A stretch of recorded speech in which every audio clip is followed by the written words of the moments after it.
Can a city have no bad neighborhoods? Well, what makes a neighborhood bad? I think most of us would say bad people, right? But what makes people bad? And is there some weakness that we have as a species that makes people bad? If you follow this line of questions far enough, pretty quickly you run into the built environment and the question, what can my city do to prevent or repair bad neighborhoods? In this episode, we'll be visiting 4 countries and 2 cities in our quest to answer these questions. And if you want to go a little bit deeper, there's even a free ebook, which I've placed in the description below. Welcome to Edenicity, Best Practices for Sustainably Abundant Cities. This topic actually came up in a prior episode from Season 2 about how cities should compete for global talent. I'm going to share with you a comment on that episode, and I'll share my thoughts after. Whether you agree with it or not, you will probably feel strongly about it. And I'd like you to consider the possibility that everyone with those strong protective feelings has a positive intention. I'd like you to consider the possibility that those who disagreed with you are not bad people. Okay, here we go. The comment goes, no bad neighborhoods is definitely a problem in my opinion. It isn't that the neighborhoods are bad, it's that some people are bad, and they gather in certain neighborhoods that make them bad. For example,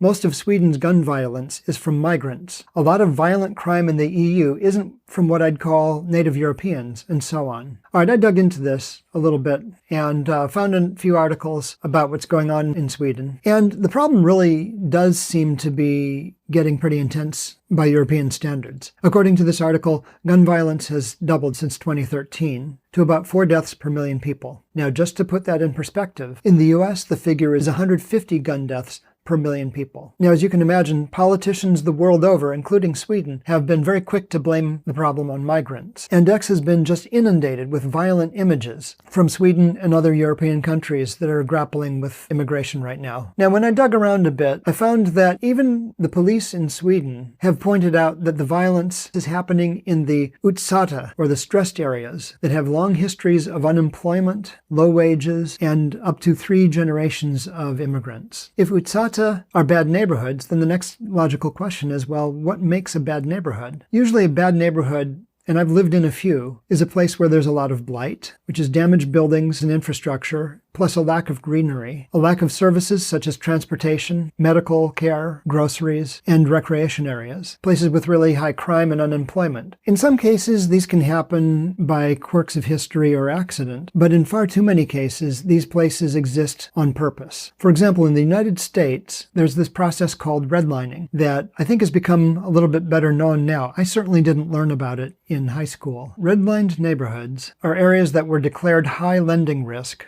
by the U.S. Federal Home Owners Loan Corporation between 1935 and 1940. Redlined areas originated in the Great Depression when the federal government in the U.S. was trying to find ways to lift people out of terrible poverty. One of the ways to do this was to guarantee mortgages of up to 30 years. And so the federal government got into the business of assessing neighborhoods for mortgage risk. The areas marked in red were considered high risk. In the description of a redlined area in the Cleveland area of Ohio, you can see that the assessments were made very strongly along racial lines. They assessed the portion of the population that was black, and they had comments like the better people are already moving out. By prejudging those neighborhoods with a large number of black residents as a high lending risk, they locked generations of black families out of the mortgage market. This is a problem because mortgages were one of the major drivers of U.S. generational wealth for families between 1935 and 1968 when the Fair Housing Act was passed. As a result, as of 2017, the median wealth of white families is $170,000, and the median wealth of black families in America was $18,000. This is a crushing disparity because wealth is a buffer against all the hardships of life, including the risk of starting a business. For example, if you ask both of these median families whether they would risk $20,000 on a coin toss to get $100,000, you can see that only one of these families is in a position to take that bet at all. To me personally, this is absolutely heartbreaking because in the late 90s, I had the opportunity to go and work with some children in a Boys and Girls Club in South Central LA. When I drove there, I went through miles, it seemed, of streets with cracks all over them and cars up on blocks everywhere. Houses that were barricaded with bars in the windows, sometimes barbed wire fences, and pit bulls in the yard. Then I got to the Boys and Girls Club. This was a little oasis of learning. The kids were absolutely the smartest that I had run into in years of making science presentations to classrooms from kindergarten through college level in California and Hawaii. The questions they asked, the robots they built when we worked on Lego Mindstorms together were just so superior to any other groups that I'd worked with that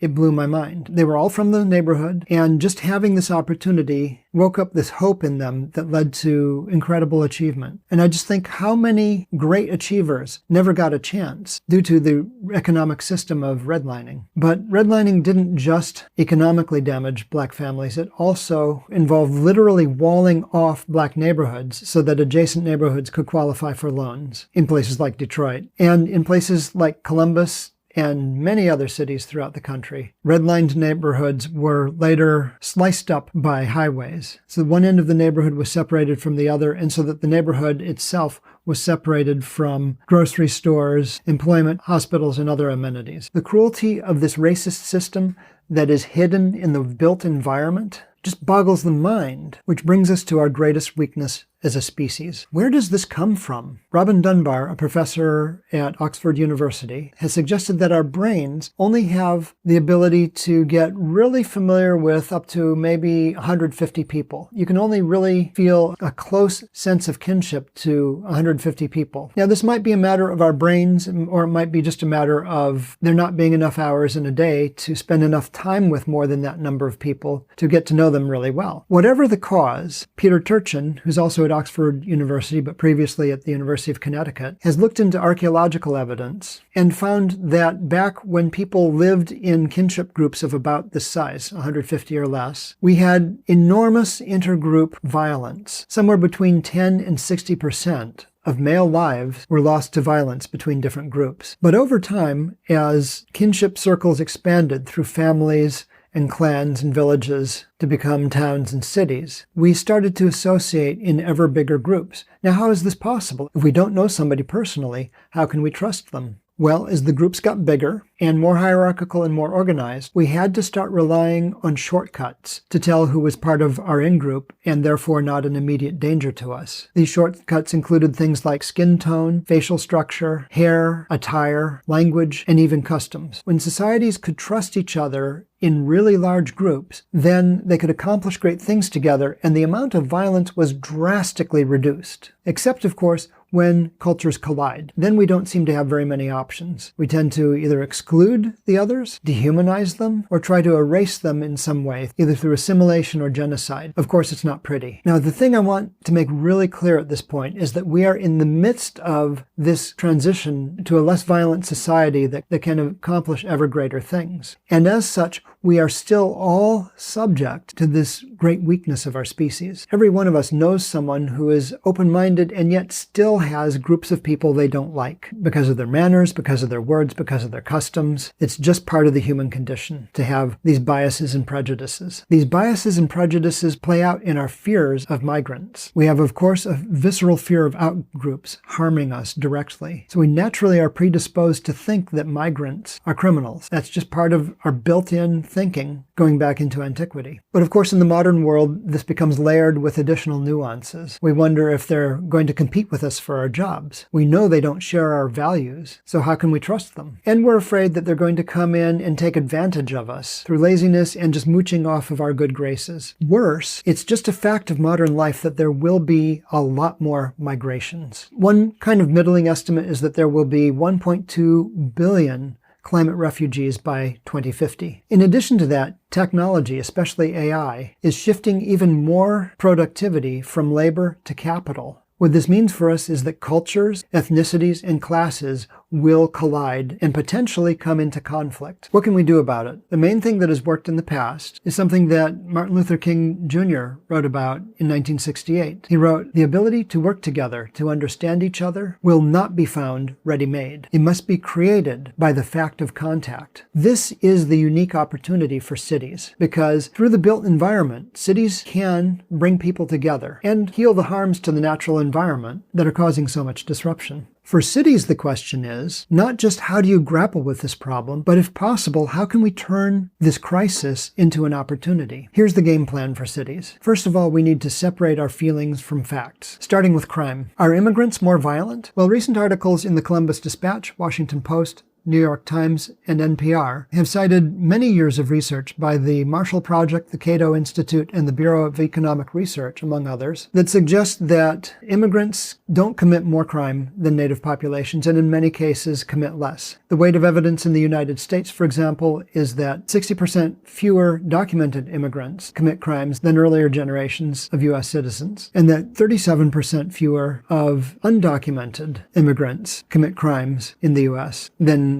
native-born citizens, at least in the U.S., and probably elsewhere as well. What about jobs? Aren't they going to come and compete for our jobs? In his book, Utopia for Realists, Rutger Bregman has the hilarious analogy of musical chairs. If you think of the jobs market as a room with a bunch of chairs, and you think of immigrants coming in, then of course if the chairs are jobs, the immigrants now are more competition for those jobs, right? Well, no, actually it turns out that they bring chairs with them. How's that? Well, jobs exist to serve industries that serve people's needs. When you have more people in a population, the demand for the goods and services the jobs produce goes up. And so there are more jobs to be had when there's more people demanding those goods and services. Makes sense, right? If jobs are like musical chairs, immigrants are bringing their own chairs. What about social decay? These are mostly due to poverty and not ethnicity. People who are hurt and desperate can be very unpredictable, can hurt other people, can resort to crime because they don't have other options. When you take those factors out, there's no fundamental reason to trust people less who come from a different culture. What about freeloading? It's very common for people to think of migrants as lazy and taking advantage of the system. And of course, you'll always be able to find incendiary news articles about somebody rigging the system in their favor. But again, Bregman presents quite a bit of evidence that if anything, migrants pay more taxes and use fewer safety nets than native-born Americans. And this matches my personal experience. I attended a majority immigrant high school. I taught at a majority immigrant middle school. And in grad school, I lived in a house with several Filipino nurses who were some of the hardest working people that I've ever met in my life. The statistics and my lived experience just don't support the idea that migrants overall are lazy moochers. Cities are uniquely positioned to turn this crisis into an amazing opportunity to thrive. Let's look at some examples of how cities have done this.